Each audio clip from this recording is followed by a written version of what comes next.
Q টিভির founding editor ও যুক্তরাজ্য বিএনপির সাবেক প্রচার সম্পাদক এম এ কাইয়ুমের ১৮ বছর পরে দেশে ফেরা উপলক্ষে লন্ডনে সংবর্ধনা অনুষ্ঠান হয়েছে।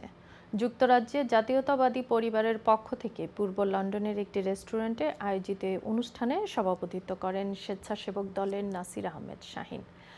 সঞ্চালনায় ছিলেন ইউকে বিএনপির সাবেক সিনিয়র যুগ্ম সম্পাদক শহীদুল ইসলাম মামুন।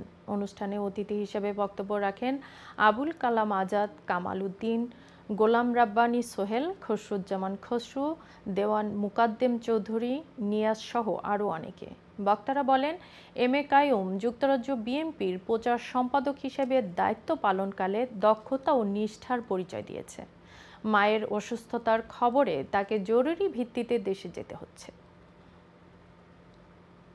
দীর্ঘ 18 বছর পর অনেক ছড়াই উতরাই পেরিয়ে অবশেষে আমার জন্মমাটিতে আগামী শুক্রবারে পা রাখব। কেন যেতে পারিনি আপনারা সবাই শুনেছেন।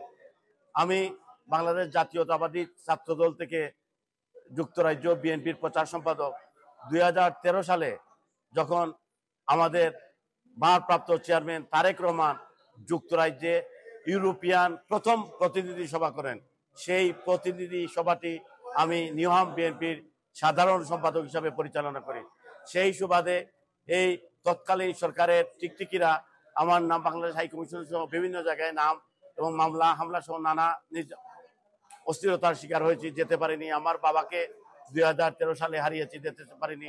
অবশেষে দীর্ঘ 18 বছর পর আমি দেশে যাচ্ছি। আজকে যুক্তরাজ্য বিএনপি পরিবারের পক্ষ থেকে আমার শুভাকাঙ্ক্ষী ভাইয়েরা যে মহতি অনুষ্ঠানের আয়োজন করেছেন, আমি আমার ব্যক্তিগত পক্ষ থেকে, আমার পরিবারের পক্ষ থেকে তাদের প্রতি কৃতজ্ঞতা জানাই।